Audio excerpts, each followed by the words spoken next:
Hello, gang, and welcome to MFL Total Access. I'm Will Power. We got Terry Babalis there with his Greek olive tree. It looks like in the background. Looks cool. I like it. Yeah, And we're imported working. from Greece. You got it from Greece? Got it from Greece? It's not a real one. Uh, It looks real though, eh? it looks very real. Yeah. I love it. Yeah. Before we start, I got two messages. Well, messages slash questions slash comments. I don't know if you saw the meme circulating, but someone after Rasheed Rice went down traded him for Drake London, and the player that traded away Drake London wasn't watching the game and didn't know Rasheed Rice went down with a very serious injury. Hit accept right away. If you're the commish of that league, do you veto the trade or do you let it stand? No, look, you got to be doing your homework at all time. You got to be watching games. You got to let it stand. That's the guy's fault. Wasn't watching the game.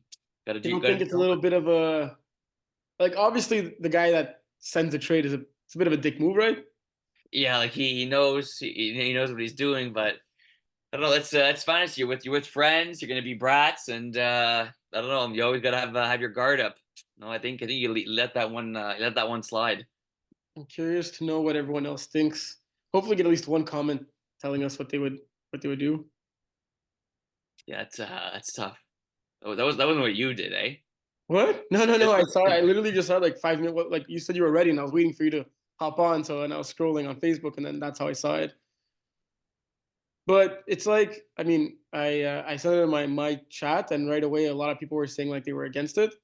And one comparison that someone said, and not they didn't say it exactly this way, but it's as if like, let's say you bring your wallet to the field while you're playing, and then you leave your wallet in your bag, and someone steals it. It's on you. You didn't do your research. You didn't bring you. You shouldn't have brought your wallet and left it at the field. You should have put it somewhere safe, right? If Yeah, if you find the guy that stole your wallet, you're gonna think it's fair to ask for it back, right? But you saying that you should not veto the trade as if you're telling the guy, no, no, I was the idiot. I didn't do my research. I left my wallet there. You could keep it. So that was one of the arguments one of my friend had. Um, yeah. that's valid. That is valid. Second message I had is be nice to referees. We're all human. We all make mistakes. Generally, the biggest thing I want people to remember is if ever you feel that there's a bad referee or the referee's officiating the game poorly, like 99% of the time, it's happening on both sides. I'd even say 100% of the time. Like, obviously, there's no good referees. People, no one's ever going to say that referee was good, right? Like, if people only remember the bad referees. But even when you think about that bad referee, think about it. Chances are, I mean, I'm pretty positive, both teams found him bad in that game. So it's not as if he's out to get you or your team or something like that. And yeah, like we have a very thorough training for referees. And it's funny, it's really the players that actually officiate games that complain as much. And when you're on the other side of things and you actually put that ref jersey on, you're going to realize quite a few things. It's like a similar situation to when you never played quarterback. You're like, oh my God, I'm always open. Oh, the quarterback didn't see me. Oh, my favorite is when the quarterback rolls right and your wide receiver on the left said, look, I was open. No one covered me. Yeah, he was about to run to the right. No, no shit. But yeah, should be mindful of it.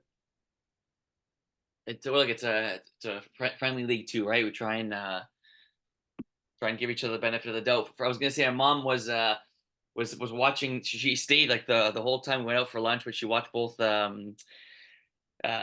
my games, and then the first thing she said was, "Wow, I can't believe I mean how friendly everyone is."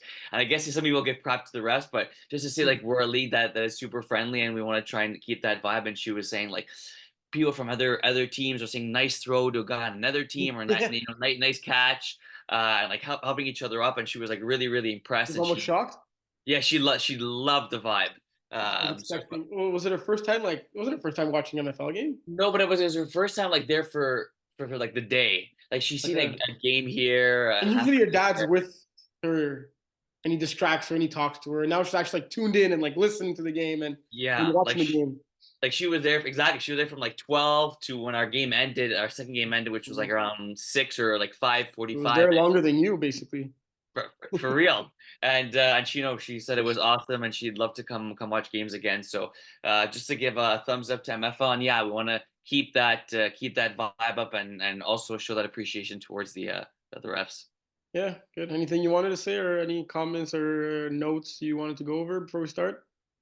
Well, it's what was I gonna say? We talk about playoff push. Like now, we seem to be about halfway, if not a little bit more than halfway through the season.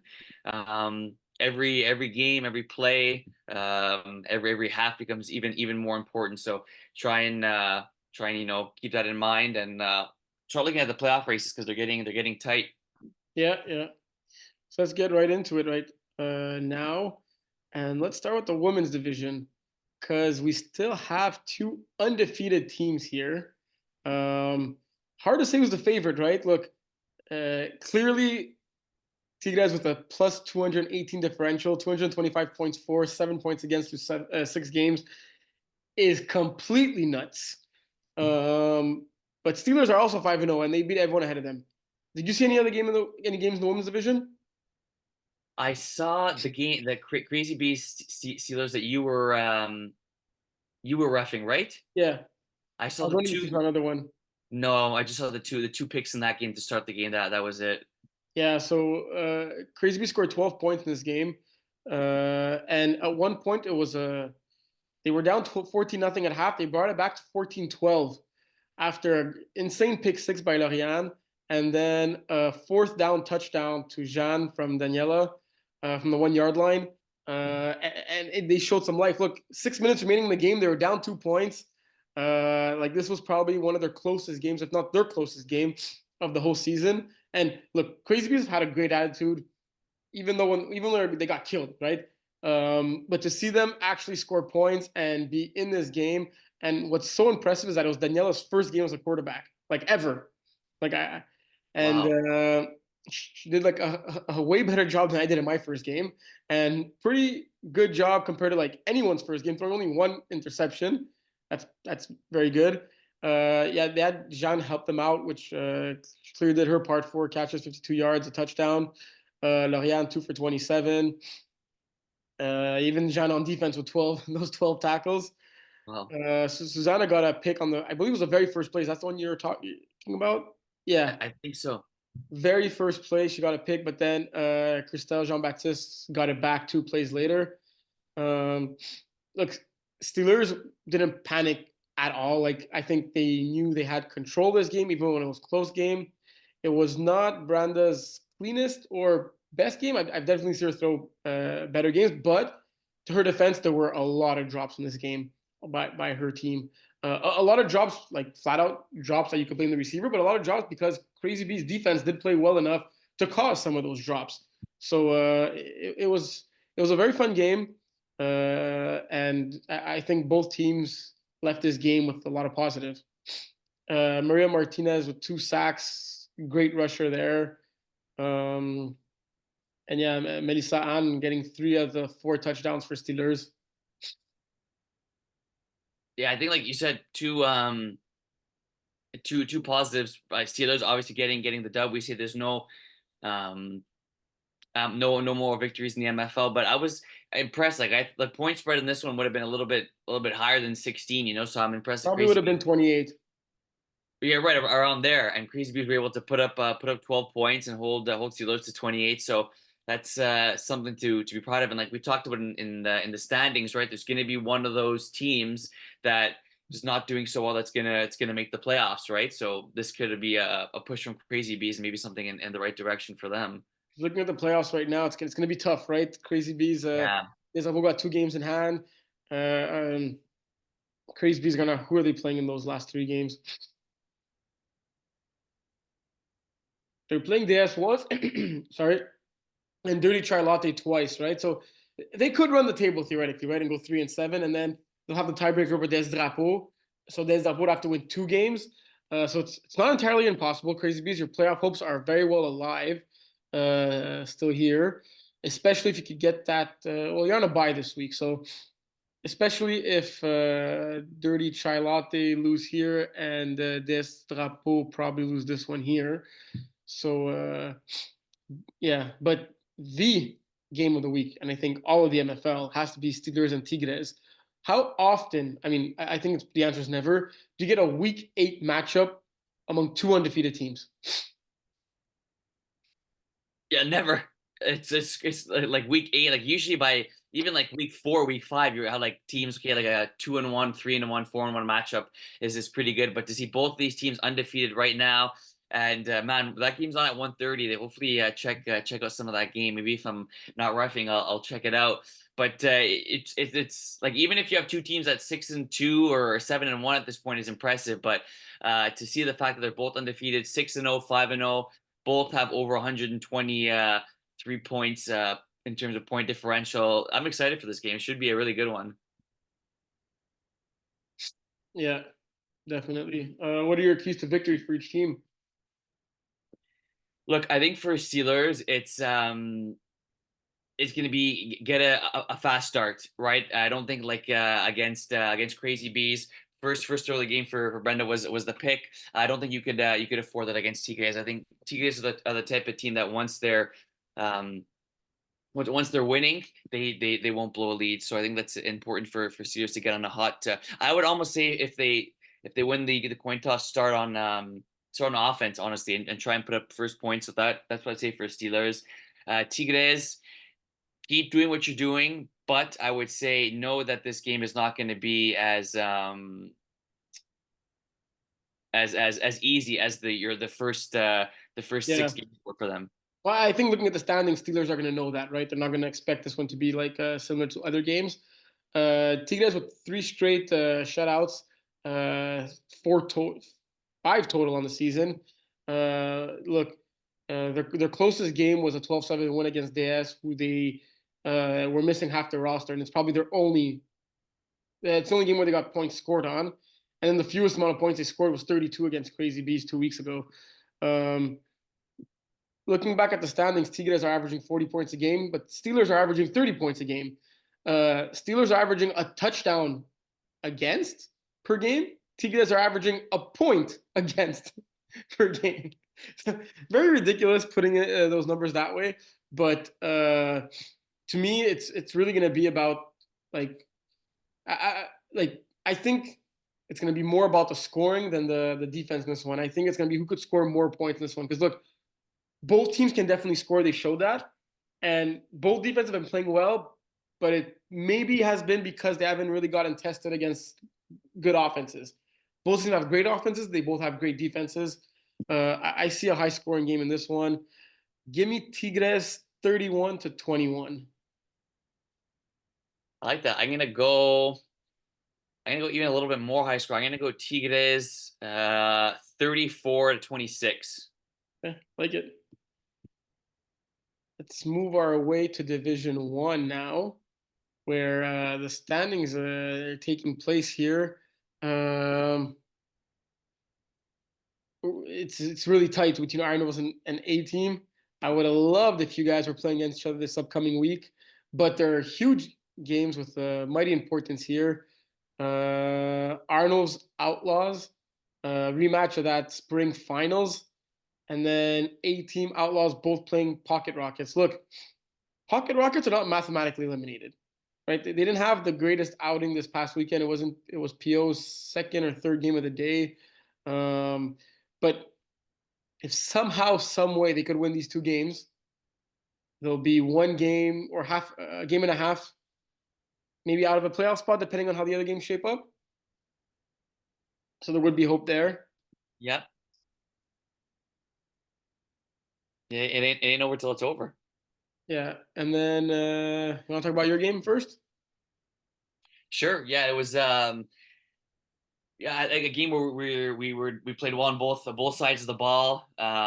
Defensively, 4 interceptions, two from Manu, two from Infantino, which were both sorry, all 4 of them were huge. And even when we weren't getting picks, I think that we're making it like contested catches, and we were there. A lot of nice catches made by Pocket Rockets. Jeremy made a few really nice catches in this game, and the stat line doesn't look great for PO. We had one of the picks was on 4th down there, so you kind of forgive that. But I think all in all, for us, it was like a clean game. Probably we know one of our best of the season. Last time we played Pocket Rockets, it was a a pretty close game. Rainy Um, game, eh? and yeah, the rain game, they picked me off. It was at least 3 times, I think. And this one, yeah, Chris Hope does the thing, Ageless finds wonder, eh? The ageless yeah. wonder. Man, But I was looking at him making these jukes, and I'm like, he's juking like better than he was last year. Like maybe he was dealing more with an injury than he usually is, or something. But he clearly doesn't seem injured at all right now. Like at some point, I'm like, wow, you're really throwing the ball often. But he was really open often. Like it was rarely like a contested catch. Like most of his targets were like he just got wide open for some reason. Either the defense was leaving him open or he was dazzling his way like somewhere. And I was really impressed with this game here. Like 8 catches for 103 yards, touchdown. Really impressive. Great ball distribution also. Like Josh 7 for 77, 2 touchdowns. Manu obviously 4 for 62, 2 touchdowns. Yeah, 2 sick touchdowns. John Laristis 5 for 44, a touchdown, a 1 point convert. It was a great team win by Iron Wolves. And even Pocket Rockets roster, like they have a good roster, man. Like they should not be winless at this point of the season. Obviously, it's their first season in Division One, right? And we've seen teams struggle. Like we've seen good teams struggle in Division One, right? And like I was just thinking to myself, like maybe they weren't 100% ready for Division One this season, but the fact that they're going through this right now, if they could keep the same core of guys, or at least the majority of this roster with the new additions like Thomas Cote-Parent and Jeremy Thompson O'Reilly, like this is gonna be a very good team next season in Division One, right? Like it takes time to gel with these new players, and like Pio, it doesn't seem that it's his first season throwing to Thomas and Jeremy, right?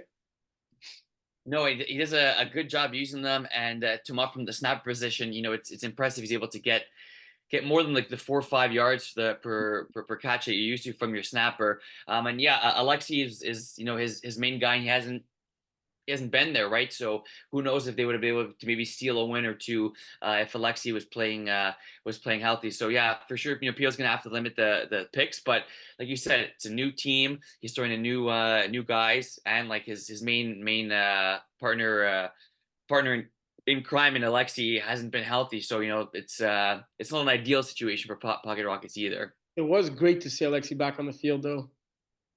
Mhm. After a few missed weeks there, like I mean, I prefer having him ref in games because we had a, a little difficult time with the refs this past weekend. But I was happy to see him back on the field, and I mean, he didn't have that big of an impact in this game, but he had a bigger impact in the Division Two game with Double Dippers. We'll talk about that one soon, but I was happy for him. Yeah, Injuries always good to yeah, good to see him back. Outlaws 18, 51-30 spanking by the Outlaws on A team. I didn't see any of this game. I don't think you did either because it was a Terrian. We were both at Darcy all day, right? Just going through the scoring summary to see if it was ever close. But Outlaws stormed out to a 24-0 lead through 10 minutes. I'm going 3 for 3 on converts. Touchdowns by Clément Billard, Marvin Steinberg, and Clément Billard again, with Max Elliott and Spuda getting the 2 point converts there. Good to see Marvin back too. Like we said, injuries suck. Um, yeah, this game doesn't look like it was close ever. The closest it got was 32-18 over here. Um, I don't know what it caused at the beginning. Like Dave only has one pick on the game. Turnover on downs. Punt. Oh, punt down 60-0. That's Wow. that's shocking, no? Because that would have been a 4th and 11, right? They got 4 yards, incomplete, lost 4th and 11. Yeah, no, you got to go for it. Yeah, like even if it was a 4th and 14, you down. Normally you wouldn't, but down 16, Yeah. you got to think. Even if you stop them and you score, like you're still down a full 8 points at the very least, right? Yes, that's surprising. That's very surprising. Because mm, I mean, you're down 16, so what leads you to believe that your defense can make a stop? First of all, right? Um, Yeah, and then they finally get on the board. I think Jeremy Rooney had 2 long scoring touchdowns here. He had a 40 bomb here and a 41 bomb. So clearly taking the top off the defense worked. Um, Wow, yeah, end of the day, 3 touchdowns on 5 catches. You had Andrew with buck 17, 11 receptions. Interesting to see Laurent only with 7 catches. I say only because he usually averages like 15 a game. Um, Look, A team are still dealing with the Dylan suspension. They were missing Joey and Ashton, who are 2 ballers on this team, right?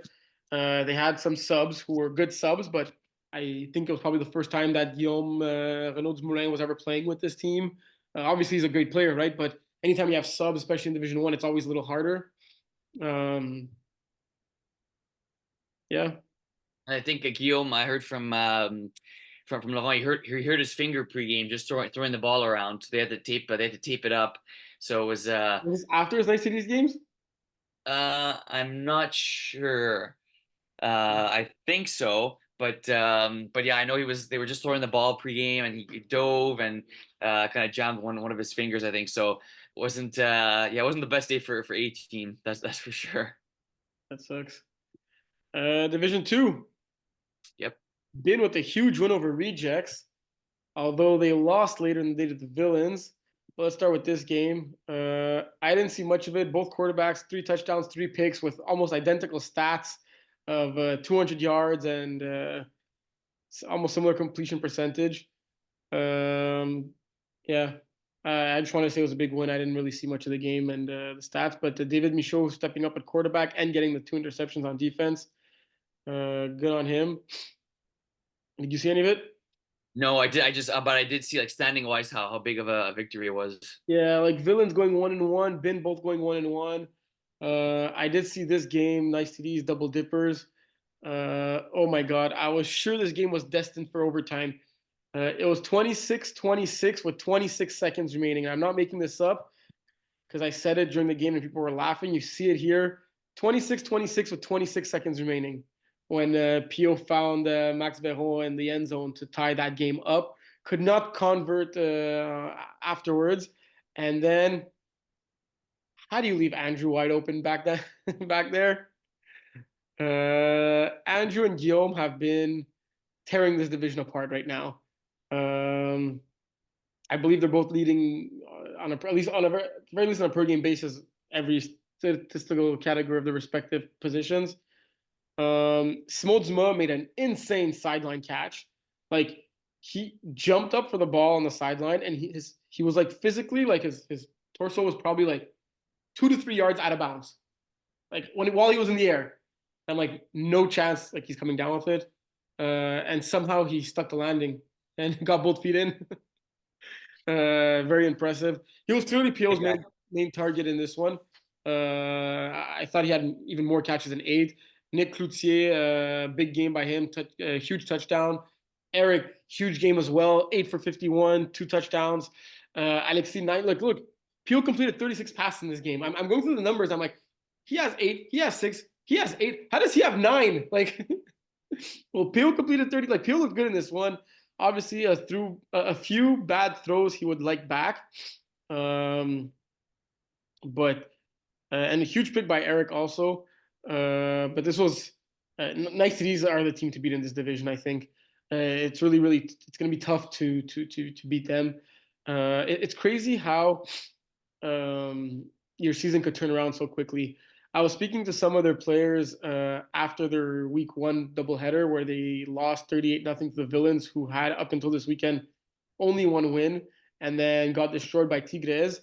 And they were telling me, I don't know if it was jokingly or seriously, but they were talking about how some players were thinking about like abandoning the team and just giving up on the season and saying it's a wash season, it's going to be a long season, it's sucky, it's this, it's that, like super negative talk.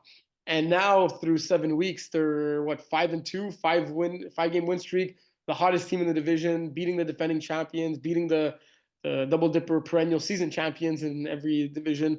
Yeah, Yeah, it's right the QB change and the fact that Simon Valiquette's also a good receiver and he has like four touchdowns on the season. It's good when you're able to put that together. And this is like a great, you said, great team in terms of the Andrew connection that he has with Guillaume, but also this is a good defensive team too. Or like defensively, this you're not gonna get many long bombs on these guys or find too many guys open when you have, safeties like Andrew. Obviously, Ben Faubert too. You got Nico, the tackling machine. So this is a good team on both sides of the ball. Yeah, yeah, definitely. Another game that I saw was Bin Villains, and this is a very back and forth game. Uh, Villains took a two possession lead midway through the second half, going up 26-13. Um, Huge safety by Lucas here. And then look, Bin went on a mission. They scored, got the stop, scored again, and then they gave Jeremy and Villain just enough time to drive up the field and score to take the lead. But I believe Bin were within reach to come back after. Yeah, they were in the red zone, came down to the last play, and Luca tipped it up in the air from the rusher position, and that was game. Yeah, So Lucas Guerra had a huge game. yeah. Look, Jeremy having almost a perfect game here. David Michaud, very impressive game for him as well, especially since like we know he's played quarterback before, but he's not playing quarterback like week in week out like how he has been. So it's impressive. Oh yeah, Smo Baudouin, yeah. He has like jets on around his ankles, man. He took like I don't even know if it was a 5 yard hook, and he just dangled his way and outsped the whole like defense on the Villains late in the game. Like I think it was here this 45-yard touchdown by Smo. It was not more than a 10-yard hook, and he literally went through the whole defense there. Thomas Côté Parent, 8 for 55, 3 touchdowns, 2 1 point converts. Yeah, it was definitely a good game. Look, a lot of these Division 2 games were close, man. Like you looking at the scores up here, it's all within one score or relatively close. So here, Double Dippers took a 20-point beat down to Average Joe's. Um, yeah, It's not and like look, we talk about like literally a possession, right? 7 points, and you have 6 points again, 7 points. The respect one was a little bit obviously one-sided there, but yeah, it's and like I think this perfect weekend to show the way the standings have been too, right? Like kind of flipped each and but every before I week. go to the standings, I didn't really see any other game. Did you? No. Yeah. So Jason, I know you won 2 games, but don't come crying to us. We didn't see any of your games, so we're not just going to read out your stats up on the screen. You can do that yourself. Uh, so you were talking about the standings, and speaking of those average Joes, man, 4-1 through 5 games, they have the fewest losses on the season, right? I spoke about nice TDs, but average Joes could very well finish the season in first place. It's within their power, right? That's true. And then you look at like from 3, 4, 5, all with identical records at 4-3, respect at 3-2. And then look, it's kind of off kilt because there's some teams have only played five, some have played seven. Yeah. And you have been one game under 500, Tigres one game under 500, Villains only 2 games under 500. So big win for Villains in their second game. But yeah, so a lot of good football to be played. 7-3 is definitely a popular record in this division. Yep. Go to Division 3. Yes, sir. Um, I did not see any Division 3 games. Did you? I saw Iron Wolves Ducks. That was when before I went to get my lunch. Iron Wolves seemed to have it have it not secured, but in a good spot. And Ducks with a pick late in the game, and they marched on the field and scored. So it was a big after losing their first game, Ducks, and putting up 0 points. They were gonna fall to 0-2 on the day, but like I said, they marched back and they shocked, I guess you could say, Iron Wolves, who were winning the majority of the game. Yeah. Could look into this game a little bit. Yeah, surprising to see Ducks score only 20 points through 2 games in this past week. John with 4 picks. That's very not John like. Antoine Bussière, we know he's a baller, and then Nicolas Desrochers, Tristan Desgrandmont, also very good players, getting at least a pick on offense. You see, like it was a very good ball distribution by Dave Lepine, but like no one really standing out with top receiver only getting 36 yards here. You see John relying pretty heavily on Josh, 7 for 98, 2 touchdowns. JP, pretty nice addition to this team. I think it's in-season edition, 5 for 59, a touchdown there. 2 picks on defense, definitely helping out the Arnolds, right? Jeff 8 tackles, but yeah, looking at the scoring summary, Arnold's up 2 possessions late-ish in the game, but a huge win by Ducks. Because if you look at the standings now, I mean, Arnold's definitely needed to win more. Ducks would have dropped to 3-3 if they lose that one. Don't look now, but Secure Top Shooters are in a playoff spot, having started the season 0-3. Now they're sitting at 2-3 with a healthy Marvin back. We got Ben Denis continuing to ball out, player of the week this week. 9 for 111 yards, 3 touchdowns, one point convert. Like Simon has to distribute the ball better if he wants to hate on me for only throwing the balls to you. Like if he doesn't hate on me, it's fine. You can do whatever you want and throw more passes to Ben. But yeah, good game by him, but good game by Jesse Patterson as well. 20 of 30, 225 yards, 4 touchdowns, 1 pick. Erica Pion, 2 sacks in this one. Emily Carrier with an interception. Yeah, very close game here. Actually had the lead by 28-26 with 4 minutes remaining. They clutched up. Simon Valiquette did the run that 4-minute offense. Yeah. Let's see what Sourpuss did at the end. Turned it over on downs.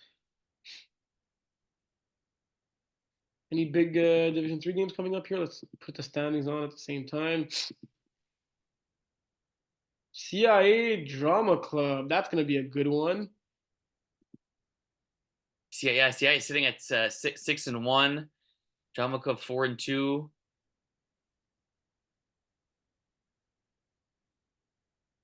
Yeah, what's that? What's your score prediction in that one?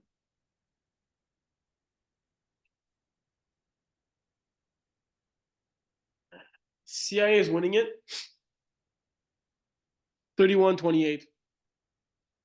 Well, I made my pick in my before. I got CIA 31-30. Okay, you got an even closer one. Overtime regulation.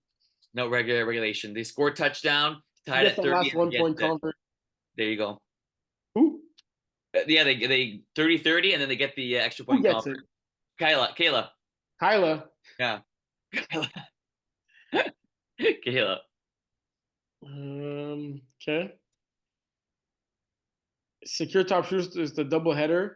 Look, so they started 0-3, and they could very well be on a 4-game winning streak. They're playing against Blitzing Bastard Sourpuss. Neither game's a given, right? But definitely 2 winnable games for them. Playing against 2 teams that are on the outside looking in. Sourpuss, the doubleheader, playing against Ducks and Secure Top Shooters. I think if they could win both these games and go and be at 2-5, they'll still have a chance to squeeze in. They win one or none, it's gonna be tough after. Yeah, it's a tough road for them. I think they got to find a way to win at least one of them. Is it must win for Arnolds against Tropic Thunder? I think so. Let's see the rest of their schedule, how it's playing out. Turf Ninjas, Drama Club, Secure Top Shooters. It ain't gonna be easy. It could come down to that very last game.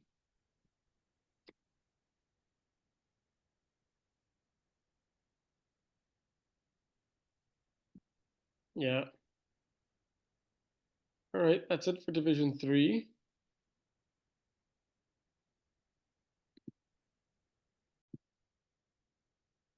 And we're back. We said Division 4, right? Yep. So Witching Hour, Slot Machine. Witching Hour continue their undefeated streak. averaging over 30 points a game, about 10 points against. Blue Badgers, Hawks each with one loss apiece. Nothing but D taking a big L this week against Action Squad. And they're on the outside looking in right now. Look, half a game behind Mustard Tigers. If we look at the remaining schedule, they got Blue Badgers, Mustard Tigers, Hawks, Binet. So two teams that they're battling with, Mustard Tigers and Binet, who you'd say are probably must wins for them. Like they can, if they drop either of those two games, their playoff hopes are probably gone. And then they got two tough games against Hawks and Blue Badgers, who are atop the division, right? Who I think they can beat. Like it's not like a for sure L on their schedule, right? But they have to score more than 6 points. I didn't see any of the game, so I'm not going to comment on the game itself. But low scoring game probably plays to Action Squad's advantage. Sitting at 4-4 here, comfortably in fourth place. But yeah, what do you think? Yeah, I was surprised. I thought I had nothing but D. I guess you can call. Well, at that point they were both. Action Squad was 3-4, and Nothing to Do was 2-3. So they were both under 500. But I had nothing but do winning that game. And like you said, to only score 6 points was. I'm curious to see what happened if you drop balls or just missed throws or great defense by Action Squad. But yeah, it was this. I didn't expect a game like that. If I heard the final score, I would have thought Nothing but D had come had won and come away with it. Yeah. And then looking at other games, anything else that surprises you? I just heard Tyler say that uh, that Leon and Sean were impossible to stop for FAT players after his game. I don't know who he was talking to, but he was just saying that the Leon Sean Kennedy connection was something else on Saturday. Yeah. Fat players getting their first win. I think it couldn't be. Leon, a very clean game. Mustard Tigers without their mustard here, referring to Brian Mustard. Thomas filling in at the quarterback position. Um, yeah. Wish I saw more of the games in this division. Hopefully, Kevin saw quite a few to cover them.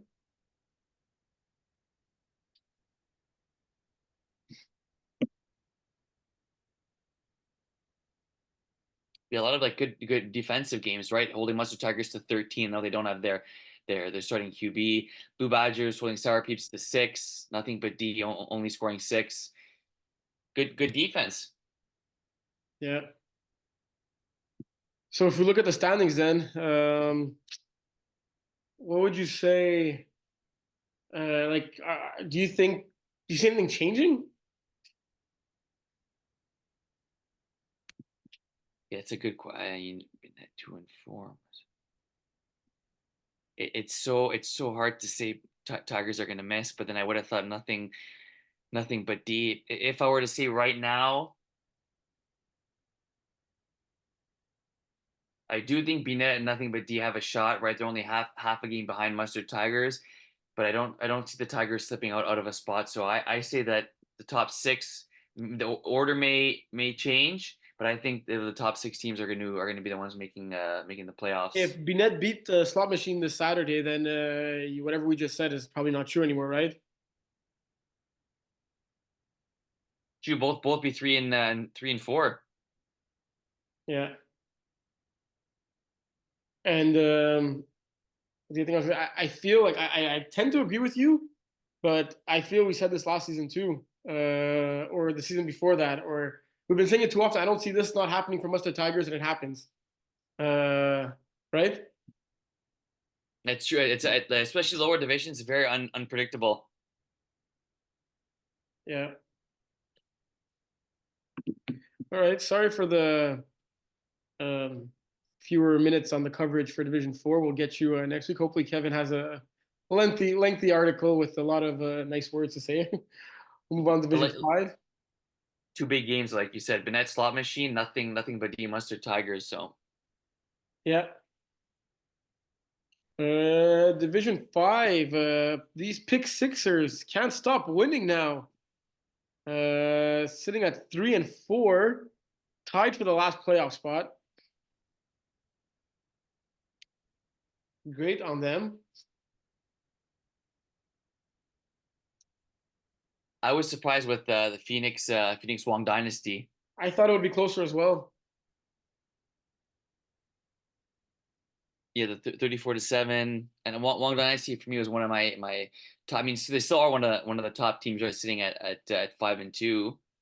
Look, Wong Dynasty and Jungle Squad are climbing down. We got Slicks and Laylas Calls climbing up those standings, right? Laylas Calls, a big win against Titans. Slicks, huge win against Jungle Squad. Um, yeah. Any other games here? Last Calls winning two games. Wong Dynasty did get on the win column, beating the 28-3. Look, Budget Cats haven't won a game, but something to keep your heads up is that they've been scoring a lot of points lately. They had a harder time scoring points earlier in the season. I believe getting shut out a few times, only scoring 6. But look, last 2 games this past weekend, 28 and 24 points. In this division, that should be enough to win you at least a game, right? Like I'm saying, if you could score closer to 30 points than 20, like you should be winning that game in Division 5. Agree. You just look at the scores this past weekend. Some teams only scoring 7, 12, 13. So yeah, usually that's going to get you a W, at least one. Yeah.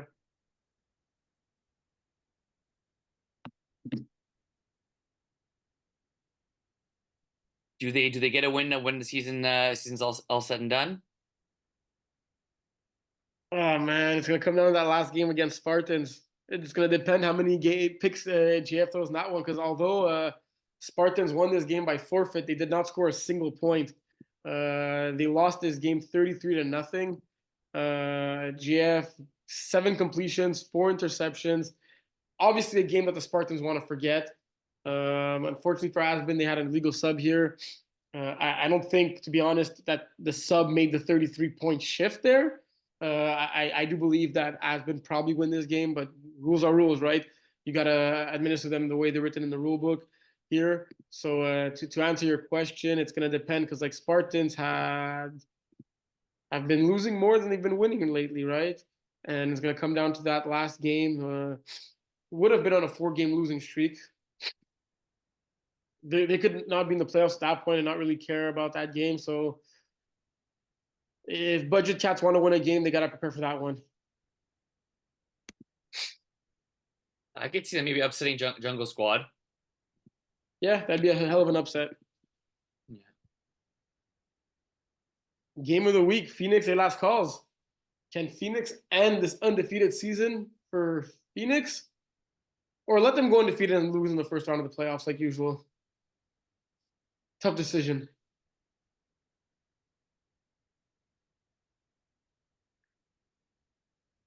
I say I'm gonna go 33-30 Phoenix in this one.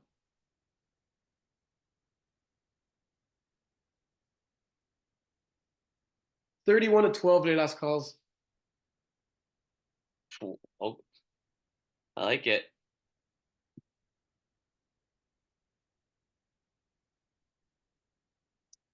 You want to do Laval or Brossard first?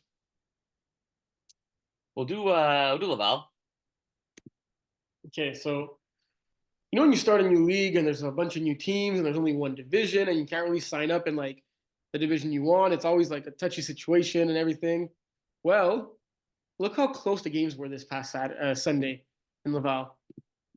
If you're looking at the scores, 32-31, 36-14, 14-6, 21-7, 25-19, 46-40. It's as if all these teams were created to play in the same division with that parity. Man, that's impressive. I ref this game here, Bandits High and Audibles. Very impressive game by both teams. The Bandits, so High and Audibles scored late in the game, went for 2, did not get it. Jacob Delo's coming up big in this game, 11 for 78, 4 touchdowns. JP Moret, who we spoke about earlier in Division 3 with Arnold's, coming up big for the Bandits. 9 for 87, 3 touchdowns. He's definitely Frankie's go-to guy on this offense. But the great ball distribution. You got plenty of guys with catches and yards here. On defense, it was Mikael with 11 tackles. Frankie getting a pick on a look. It was the only interception of the game. I don't know if it was supposed to be a fly route or like a post route by the receiver, and he hooked it up or something, because it looked like Frankie was waving for the fair catch all alone back there at the safety position when he picked that one off. Like surprised the ball was even coming his way. But yeah, unfortunately, Rob went down with a pretty bad injury during his second game against the Panthers. I hope he's okay. It'd be a big loss for them, right? Losing their star quarterback.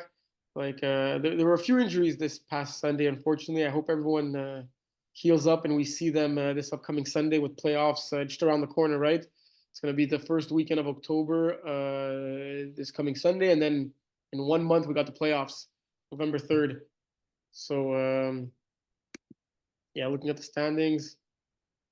Always unfortunate to hear injuries, but yeah, hopefully they come back sooner than later. Those 2 L's for high and audibles really cost them right now. They were 3-1. Now there's 3-3. So kind of a logjam here with 4 teams at 3-3, only 2 in, 2 out. Northsiders winning 1-1 this weekend. After Bandits beat High and Audibles, I was telling myself, are Bandits the team to beat right now in this division? Playing against Northsiders, who were 2-3. Not an easy game, but definitely you could say easier than High and Audibles. And then Northsiders winning this game by 2 scores, just to show that parity in the division, right? Both teams was their second game of the day, so there's no advantage there.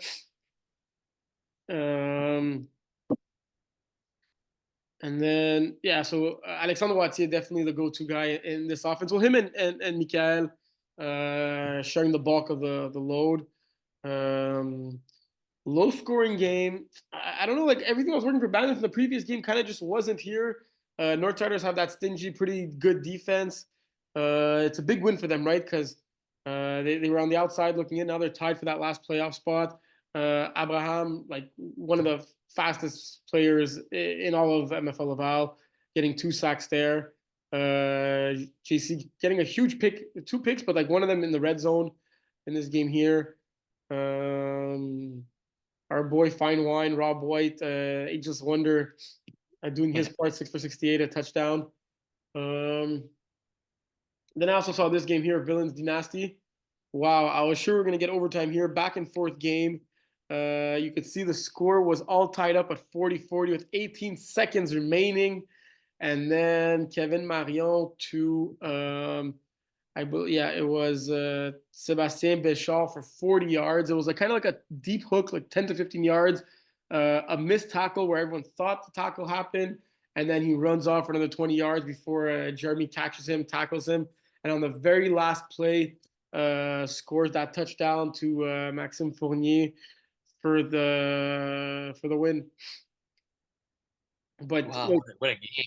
Yeah, what a game this was, back and forth. The difference was Jeremy threw that one extra interception in this one. Yeah. Samuel Thompson O'Reilly, monster game here, 12 for 142, 3 touchdowns. Francesco Calabres, also 3 touchdowns on his part. He scored the tying touchdown in this one. That's my boy from camp. Oh yeah, it's Lucas' friend. So you know him too? Yeah, my boy from camp. Super, super nice guy. Did you know he was a baller? Yeah, great athlete. I didn't realize how good of a fly guy he was. Yeah, so it's 23 yards, touchdown here. Jeremy doing whatever he wanted on the ground as well, 10 for 107. Yeah. And look, a great ball distribution by Kevin here. You had Sébastien, Reginald, Alexandre, Maxime, and Jean-Maxime, all with at least 4 catches, all over 30 yards. Sébastien Béchard, clearly the go-to guy, 7 for 125, a touchdown. Yeah, you got Mathieu and Maxime with the picks on defense. Look, there's a lot of good teams in Laval, man.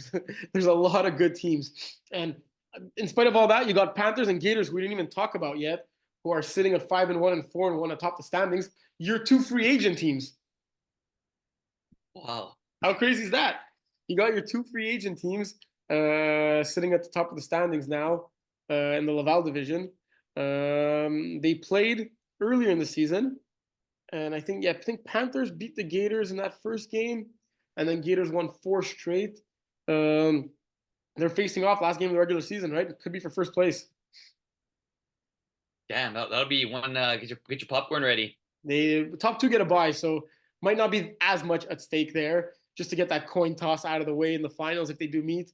Um, Obviously, that first round bye is huge in Laval because we're going to have all three playoff games on the same day: quarterfinals, semifinals, and finals. So if you finish in the top two, you get. I mean, depending on how hot or cold it is that day, some players or teams would prefer maybe playing against, not playing against a team that's fresh. Like if you just won a quarterfinal game and you have the momentum, and you're going up against a team that had a bye in the semifinals, you could say that it's a good situation to be in, right?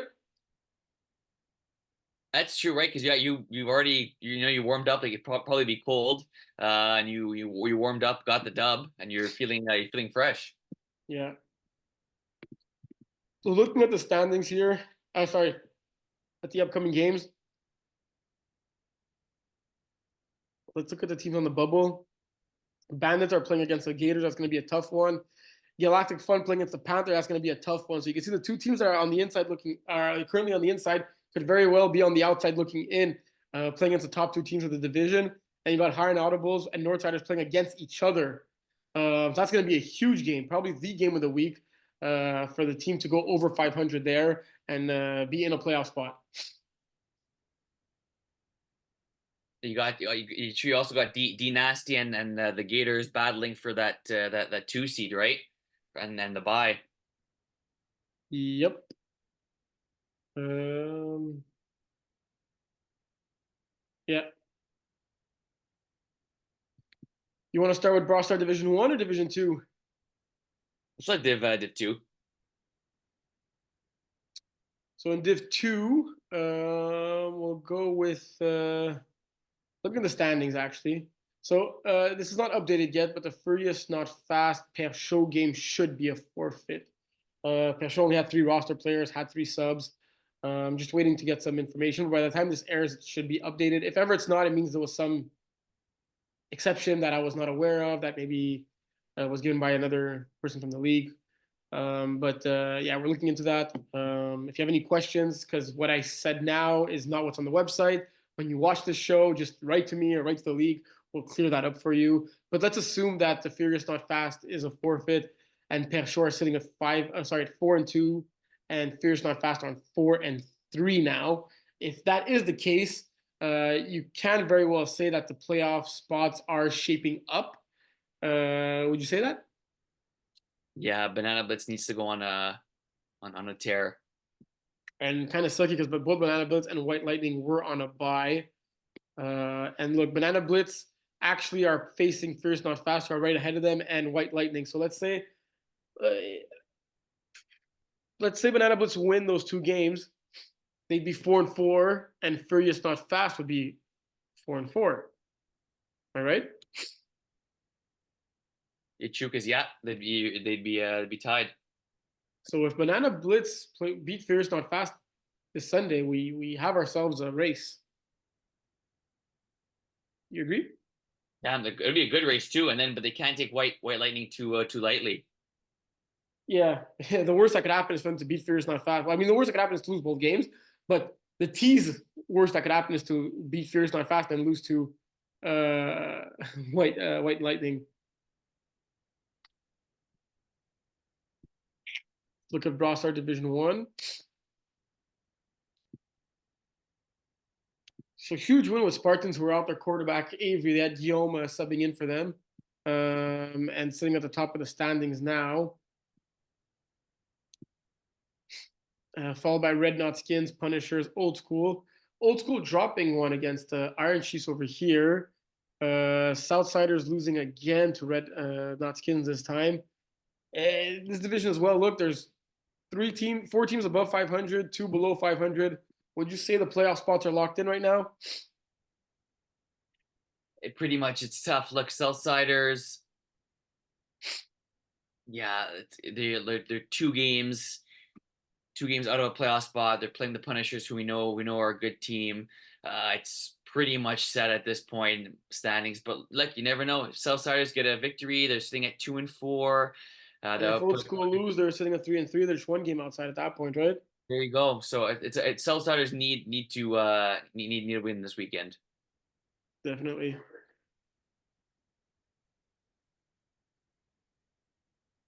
Yeah. And the All right. buys are there's no obviously no buys. Not in Division One. It's going to be a straight semifinal, 1 versus 4, 2 versus 3, all on the same day as well, November 3rd. Also, so mark your calendars, folks. Yeah, I like it. It'd be nice and chilly. indeed. I think that's it. That wraps up the show. Jam-packed, action-filled show. This upcoming Saturday, we're uncharacteristically at Le Bear and Terrier this time. So make sure you look at your schedules correctly and look at the park. There's no error in the schedule. If you think there is, just write to us and we'll confirm that there's no error in the schedule. Yeah. And Libertarian, well, they're within, would you within We're walking much distance? closer. Sorry? They're within walking distance, Ish. like a Yeah. 20 minute walk, I guess. Yeah. I'll look it up right now as we speak. But yeah, always good to have our games at Le Bear. Like I said, pre-show, a lot of spots up for grabs in all three leagues, and especially in the Montreal 5 divisions, and the women obviously the 6 divisions there. It's gonna be important. 1.8 kilometers. Google Maps says it's a 25-minute walk, so you can probably do that in like 18 to 20. Yeah, okay. Yeah, I I mean, mean, you could probably do it in like 9 minutes, I'd say. yeah. But Max. yeah. All right, the That was, bold that was predictions, good or we stuff. skipped that this time? Okay, yeah, good call. Let's do that. Let's do it. Let's do quick bowl predictions. You want to go first? Sure. What division? I'll do Div 3 Montreal. What division would you like for me to do? You can do Div 5 Montreal. Okay, Div 3. What do you want? Div 3. Okay.